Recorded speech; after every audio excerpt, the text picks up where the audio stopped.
Yeah, we back. Now, today's going to be a quick video. Y'all remember the other day, I dropped a video explaining the reason why I came onto YouTube, things like that. I had said that I felt that my perspective was missing. I felt that when you look on the media, whether it be social media, mainstream media, corporate media, even independent media, I felt like the voices and the representation of black men was severely lacking and severely one-sided. I felt like when it came to black men, the only voices and the only representation that we had, it came from our most toxic elements, the rappers. And what do the rappers talk about? A bunch of nonsense. The ball players. And nothing against the athletes. When I was coming up, I was an athlete myself. But we know that athletes are generally admired for their physical capabilities, their athletic capabilities. They're not really known for their intellectual capacity. And usually when you hear the background story or the biography of these rappers and these athletes, you find that they generally come from toxic backgrounds, dysfunctional backgrounds. They come up from broken households, things like that, and the music industry or professional sports served as a way out of their current situation. But we never really heard from the black men that didn't come from that dysfunction, the black men who actually came from stability, the black men who they did have their mom and their dad inside the home, and not only that, their mother and their father was successful. We never really heard from the black men who didn't have the childhood traumas and the horror stories from back in the day. When you look at our biggest voices in the media and the black men with the largest spotlight, you get stories like 50 Cent. Nothing against 50 Cent, but the common average everyday black man does not share his story. Many of us can't really relate to coming up in a single parent household and your mother's a lesbian and you going to war with the drug lords in New York City and you getting shot 9 times. Like, we don't really have that story, but that is what was blasted across the world. Many of us don't have the same story as Dwayne Wade. I'm not going to get into his background, but for those of y'all who know about Dwayne Wade's childhood, y'all know where I'm coming from. And the same can be said for black women. We don't really hear from the black women who come from stable backgrounds. We don't really hear from the black women whose father is successful, mother is successful, come up in a 2-parent household, had a comfortable childhood, and grew up in a stable environment. Usually, when we hear black women in the media, it's usually women who come from these disastrous backgrounds, these traumatic childhoods, these broken homes that have left them permanently, emotionally, psychologically scarred for life. And me personally, instead of sitting around complaining about our image in the media, I just simply decided to start my own platform, start my own channel. And honestly, I think it's time that black women do the same thing. I think it's time that black women who do not come from dysfunction, black women who come from stability, black women who come from good family backgrounds, I think it's time for them to also get online, start making your own media platforms, step out into the spotlight. Take control of your narrative and stop letting these other women speak for you. Stop letting these other women serve as your global ambassador to the entire world, because they are destroying your image as well as destroying mine. That's why instead of me complaining, I'm not going to complain about the fact that the rappers and the athletes, they got center stage. I'm not going to complain about the negative images that are portrayed in the media. I'm simply going to create my own platform and do what I can to influence it in a positive direction. Now, what does that have to do with Cynthia G? So I log on to YouTube this morning and I watch a video about O'Shea Du Jackson. Shout out to O'Shea. And I forget what video it was, but in that clip, he played a video from a live stream of Cynthia G. And on that live stream, they're having a discussion. Now, I've heard about this before. I've heard about this talking point coming from Cynthia G's channel, but I never seen the clip. I never heard it for myself. This was the first time I was actually exposed to it. And on that live stream discussion, one of the contributors was talking about the reason why she is in support of abortion when it comes to the black male fetus. Now, I'll be honest, when I heard these rumors circulating around, I didn't really believe it. And also, I don't really watch Cynthia G, so I'm not going to sit through a whole live stream just to hear, this certain talking point. So I never really took it serious. And to be honest, whenever I see women talking like this on social media, I just brush it off as mental illness. Like I told you before, I come from a medical family, a pharmaceutical family, so we deal with mental illness on a regular basis because we sell the medication used to treat mental illness. So I just brush things off like, maybe they're mentally ill or something like that. But this woman on this panel tried to articulate why she feels that black male fetuses should be removed. So I'm going to play that clip, and as you know, I'm going to come back with my commentary. Let's go. The only reason I support aborting a black child when it comes to it being male is because when I look at the black community and the problems in it, it's associated with males and male pathology. When you talk about violence, it's associated with the males. When you talk about the women being forced upon, it's the males. When you talk about drugs, it's the males. When you talk about the fatherless children, it's the males. Every single problem that is happening in the black community, you point to the males and then you have the culprit. So for me, I think that not selectively breeding is very irresponsible when you are the only one who has control over who gets to earth. Your womb, it carries the person to earth. So if you're the only one with that power, regardless of whatever he wants, if I feel like if black men want black women to give birth to their children, then they need to act like it. They need to go out, they need to clean the community up, they need to stick around, raise their children, stop being violent, stop forcing themselves upon women, stop toe tagging us every 5.5 hours, and then we won't have a problem with having your children. If they were being responsible, this conversation wouldn't be happening right now. So that brings we back. Now, the reason why I said that, it's time for black women who come from stable backgrounds, who come from good family backgrounds, who had a comfortable childhood, who had a blessed family life. The black women who did not grow up with all these horror stories, who are not carrying all this trauma. The black women whose father got up every day, went to work, paid the bills, took care of the family. The black women who grew up seeing a black man and a black woman maintain a household together, build a family together, build a life together. The same way I decided to stop sitting around and letting these rappers and these ball players and these idiots control my image, I think it's time for black women who come from a similar background as I do. It's time for y'all to buy y'all microphones, buy y'all cameras, listen, buy your ring light, listen, get your setup right and hop online. Start speaking your mind. It's unfortunate because we hear so much from the black men and women who come from these traumatic childhoods that we start thinking that it's the norm. We start thinking that the average black man and woman is walking around, got all these traumatic stories from childhood, and it's not the case. The vast majority of us are just regular people, man. We're not carrying all these emotional scars from back in the day. And the reason why I say that is because the lady on the screen, she had said that the cause behind all the destruction of the community is the men. And the reason why I said that it's time for the black women who come from decent backgrounds to start speaking up is because you'll notice they'll come with a different perspective. A black woman whose father got up every day and took care of business is not going to share the same sentiment as these ladies on the screen. I could imagine their childhood was a disaster. I could imagine that the man that their mother decided to get pregnant by was not competent, not intelligent, not reliable, not productive, not competitive, but for some reason she decided to elect that man to the position of fatherhood. And women don't understand that when you do that, when you elect an incompetent man to the position of fatherhood, you leave emotional and traumatic scars all the way down the bloodline. Because the girls that I grew up with, the girls that I went to school with, they talk about their father like he's Superman. They don't have these sentiments of we need to abort the black male fetuses because the black man is the reason why the world is going to end. Like they don't have these points of view. The girls that I grew up with, they know they can go to their father and ask for anything. And because of that, they don't look at men in this negative light. And that goes back to the type of man that their mother chose to get married by or get pregnant by, due to the fact that their mother chose a competent man, a reliable man, a productive man, a competitive man, a man who they knew would be a proper candidate to be a father, a husband, a leader, a patriarch for the family. Because they chose the right man, they blessed their children with a comfortable life, with a blessed life, a life of stability and tranquility. But when a woman decides to get pregnant by a man who's not competent, not reliable, not productive, not competitive, women don't understand the gravity of what they've done. You see me, when I hear women talk like this, I already know it's not even your fault that you feel this way. It's not even your fault. Your mother chose a bonehead and now you are permanently, emotionally, and psychologically scarred. And because women do not know what to look for in a man, they don't know what qualities to look for when selecting a man to elect to the position of fatherhood. Their criteria and requirements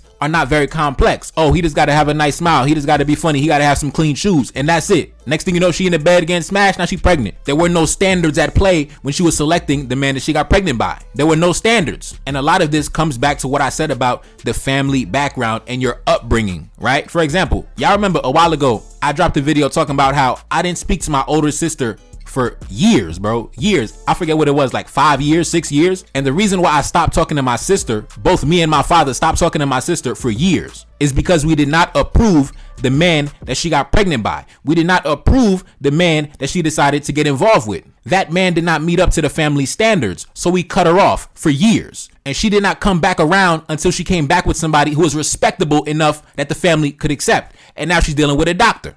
We could accept that. We could deal with that. But when she was dealing with the bum, me and my father were not answering the phone for her because there are certain standards that we uphold as a family. There's a standard of excellence that must be maintained. And if families maintain that standard of excellence, you'll realize that women will be more cautious when it comes to who they deal with. Women won't be so careless when it comes to the men they deal with and get pregnant by. You'll notice these women on social media that sit up and they got all these horror stories about how they baby daddy don't take care of their kids. You got to understand, these women that talk about all these dudes who are violent and they beat their girlfriend and they don't take care of their kids and they deadbeats, and you'll realize these women are not getting pregnant by doctors, architects, engineers, pharmacists, lawyers, business owners, executives. They're not getting pregnant by those men. In fact, those men aren't even looking their way. They can't even get access to those men. Even in their dreams in a parallel universe, they can't even get access to those men. So they are relegated to dealing with a certain class of men, who, like I said, not productive, not reliable, not competitive. And unfortunately, when you attach yourself to a man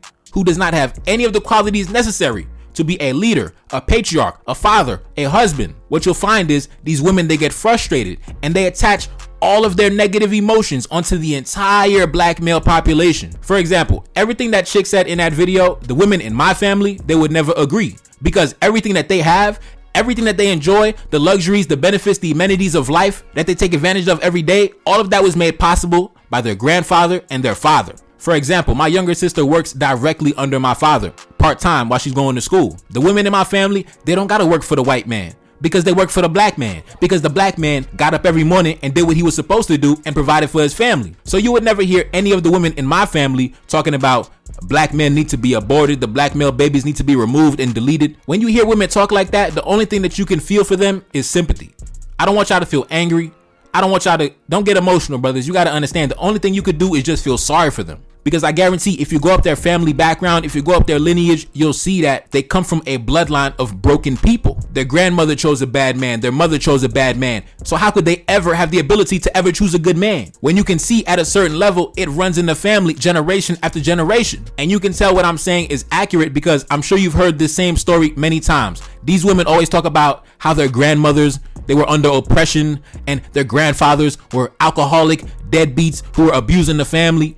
See, I don't have that. I don't have that story about my grandfather. I told y'all about my grandfather. My grandfather spent 6 months out the year working in the United States and sending money back to my grandmother and putting my mother and her sisters and her brothers through school. When the patriarchs of my family pass away, it's nothing but love and respect and good stories and memories and reminiscing and just good times. Those men died with honor and respect. And why is that? Because my grandmother chose a damn good man. And because my grandmother chose a damn good man, she gave the example to my mother and my aunties on what a good man is. And they also went on to choose good men. And because they chose good men, we were blessed enough not to grow up with all of these traumatic stories. So when you see women like Cynthia G and the people who follow her channel, I don't want y'all brothers to get emotional, go back and forth in the comment section, try to antagonize them. You have to understand you're dealing with broken people. You're dealing with emotionally, psychologically scarred and damaged people. And because of that, they're coming from a place of emotion. They're coming from a place of pain. Now, in the title, why did I say, why was everybody mad at Kevin Samuels but not Cynthia G? The reason why I said that is we saw the reaction that Kevin Samuels got from the general public. But I've never seen anybody come up on Kevin Samuels' platform or even Kevin Samuels himself say that black female fetuses should be removed before they are given the opportunity to arrive on the earth. And I've also never heard a black man try to eloquently articulate the reason why eliminating black female fetuses would actually be a positive for humanity. Now, maybe I didn't watch every episode. Maybe, I don't know. If you got a clip where that happened, send it to my email and I'll gladly come back, make the correction in the next video. But in summary, brothers, the only way to combat this is the women who do not come from these tragic backgrounds, the women whose mothers did choose good men who gave them examples of what a good black man is, the women whose grandmothers did choose good men and gave them examples of what a good black man is. I'm going to need some of those women to start making their own channels to combat that propaganda coming from the other side. The same way I made my channel to combat the negative propaganda that's being pushed out by the mainstream media and the independent media when it comes to the black male image. Instead of sitting around complaining about how my image is portrayed in the media, I simply took it upon myself to start my own platform. And I've only been on YouTube for a very short time. And I don't got the biggest audience, but the audience is growing. And I know slowly but surely, we're going to have a decent sized platform with a decent amount of influence as long as I continue to put out quality content and I stay consistent. But honestly, it's really sad. It's really sad. And that's why I always tell ladies, make sure the man that you elect to fatherhood, make sure the man that you lay down with is a man that you know is going somewhere. You see, the problem that I have is these women, they choose a man based on the most useless criteria. Like back to what I said, they choose a man because he has nice shoes, because he's tall, because he has a nice hairline, because he has a nice jawline. And they think those qualities are supposed to translate into being a good father, a good husband, a good patriarch. I don't understand it. And the reason why they're so reckless is because nobody holds them to a certain standard. Going back to what I said, when my sister came home with a man who did not meet up to the family standards, man, we did not answer her calls for damn near 5 years. Until she came back with a man who was respectable and met up to the family standards, we acted like she didn't even exist anymore. And I feel like standards are so low nowadays, the women do not know how to go about it when it comes to choosing a good man. And when they don't choose a good man, nobody holds them accountable. When they get pregnant by a bum, everybody allows them to skate out the back door and they blame everybody else but themselves. They blame the man. They blame society. They blame him. Oh, he don't take care of his kids. He's this and that. And then when you ask them, why did you choose that man? They say you bashing women. But I'm consistent. I hold the women in my own family to the same standard. And just like my sister, if you do not choose a good father for my nieces and nephews, I'm not talking to you. You don't exist to me anymore. You are excommunicated. You're not my sister anymore. And this is the standard that you're supposed to maintain. Because if you don't maintain it, women think that they could just choose anybody off the street to get pregnant by, anybody off the street to be a father, and then they're gonna turn around and blame everybody but themselves. But if you notice, the reason why I was able to hold my sister to that standard was because my sister grew up in a certain environment, a certain standard of excellence that was supposed to be maintained. And these standards are upheld by the men. You see, when it comes to women, they're not going to uphold the same standards. You see, my mother, she wasn't as hard on my sister when she chose a man that the family did not approve of. My mother was still talking to her, still answering her calls, still answering the texts. You see, women got that nurturing spirit. They're going to accept the bullshit. That's why when men are not around, it's just pure chaos. No accountability, no standards, no nothing. And then the children, they grow up with all these emotional and psychological scars. And they go out into the world and they go out on social media and they're so angry and bitter and full of rage and full of pain. And that's why everybody's always talking about going to therapy nowadays. Man, I don't give a fuck about no therapy. Like I said that the other day, I don't care about no therapy, bro. But I say that from a privileged position because I came up in a stable environment. I came up in a comfortable environment. I came up in a blessed environment. So I'm not carrying all this baggage. Therapy is so popular now, especially amongst the black community, because so many of us are carrying around all this baggage. And when you dissect where the baggage came from, it comes from their childhood. It comes from their family background. It comes from the family structure or the lack thereof. I stand by everything I said. If women chose the proper men to get married to get pregnant by, a lot of these problems as it pertains to children growing up in traumatic households and having these horror stories and emotional scars, a lot of it could be avoided. Because like I said, if you take a black woman whose father was successful, reliable, productive, she's going to look at that man in a positive light. And because she looks at her father in a positive light, that same viewpoint is going to be extended to black men as a whole, right? You notice women who tend to have a positive image of black men, it comes from the men in their family. And you notice the women who have a negative image of black men, it also comes from the men in their family. You'll notice they come from bloodlines, whole entire family trees of black men who are not productive, not reliable, not competitive, not consistent, not hardworking, and that's where all these talking points come from. Many of these people are talking from an autobiographical perspective, but instead of saying, listen, my childhood was a dumpster fire, my childhood was tragic, my childhood was a disaster, they hop on these microphones and they speak for the entire black female population. That's why I said, yo, some of y'all women that don't share these sentiments and stories, y'all gotta hop on the internet and speak your mind. The same way I'm speaking my mind for the black men who do not share the same tragic childhoods as dudes like 50 Cent. I think it's time for the average, everyday black man and woman to step out into the spotlight and let your voices be heard. For example, the Mexican community doesn't let the cartel speak for them, be their ambassador in the media. When you think of the Mexican population in the United States, you think of a hardworking man with his family, stacking up money, trying to take care of his kids. When you think about the Chinese community, you don't think about the criminal element that they have in China. Even though China, they got their own underworld, they got their own mafia. You don't think about that. You think about, a businessman who got some laundromats, got some Chinese food restaurants, things like that, taking care of his family. But unfortunately for us, due to media, the rapper, the ball player, the drug dealer is more popular than the black business owner, the black doctor, the black investor, the black engineer, the black architect, the black lawyer, the black family man. And part of that is because many of these men refuse to step into the spotlight. They continue to be behind the scenes. They continue to play the background. And I understand many of these men are in a lot of work where they can't really take any chances as it pertains to their image and reputation on social media. So They hide behind burner accounts, fake accounts. They don't really get active on social media that much. But due to the fact that these men choose to remain low key, your image is taken by these other demographics. These rappers, these ball players, these drug dealers, these robbers, these criminals, things like that. And that's why on my channel, I always talk about black men starting their own media companies, their own record labels, their own movie studios. We have to take control of our own narrative, our own image. Because if we allow the rappers and the ball players and these traumatized women from these broken homes and these traumatic childhoods to continue to be the spokespeople for our race of people, the only people that are going to end up suffering is us, okay? Certain people should not have a microphone. Certain people should not be center stage. Yes, I understand it's free speech and it's a free country, but certain people should not be the ambassadors as it pertains to our community. The ambassadors of any community should be the best,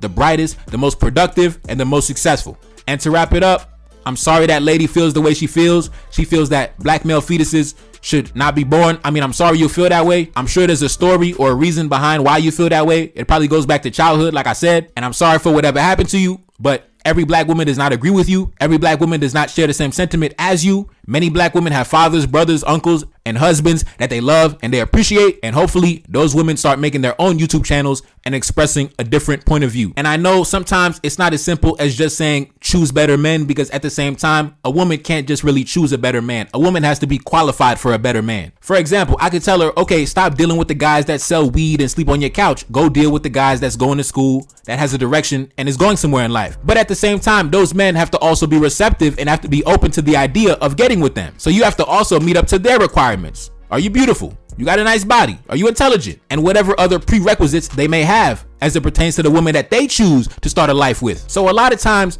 the women are lashing out because they don't qualify for the better men. And because they're relegated to only dealing with a certain type of men or a certain class of men, they get frustrated and then they hop on social media and start venting about how black men are not reliable, black men are deadbeats, don't take care of their kids, until you hear them pop out with the same old phrase, I think it's time to start dating white men. Bro, listen, ladies, if you are not qualified for the black male doctor, engineer, lawyer, pharmacist, business owner, investor, you're not going to go from dealing with the black dude sleeping on the couch riding a bike and think you're going to go bunny hop to another community and start dealing with the Jared Kushners and the Elliot Granges and the Thomas Waltons of the world. If you're only qualified for a certain class of black men, that's the same level of white men that you're going to get, okay? You're not going to jump from the bottom class of black men to the upper class of white men. It is what it is, man. If you could qualify for an elite white man, then I'm sure you could qualify for an elite black man. So stop deluding yourselves. Anyways, man, it's your boy Neferkari Desaline back in the Billy. Yes, indeed. Like, share, subscribe, Cash App in the description. And I'm gone. Peace. Reincarnated, I'm back in original fashion. I left on a horse and came back in the ass, and I left with abundance and came back to famine. We used to be pyramids, now we be rapping. Look how the mighty have fallen. Used to be running, now we be walking. When you be cooning, that's when they applauded. Selling your soul, your sons and your daughter. Gotta come up in this shit, they stuck in the mix. Really, my heart to be breaking. That's why I'm stacking that paper and handle my business. Pass it down in generation. Talking about money and power and building a nation. That's a deadly combination. Never be watching the TV, they pushing agendas, falsifying information. Know they got malice intentions. Step in the room and I'm feeling the tension. Enemy watching, he blocking my vision. Get for the check cause I need my redemption. Building my kingdom, I need it protected. Ready for war like a young Money Congo. Never decided the team is the motto. Up in the crib and I'm whipping up waffles. Up in the crib and I'm smoking gelato. I'm chilling, I'm taking my pain and make it ambition. I'm blessed by the gods, but I ain't religious. I came for the power, they came for the bitch. They making no hourly wage. I got business, this shit is an art and they could never be taught. Selling my soul, I can never be bought. Play with my money, I see you ain't caught.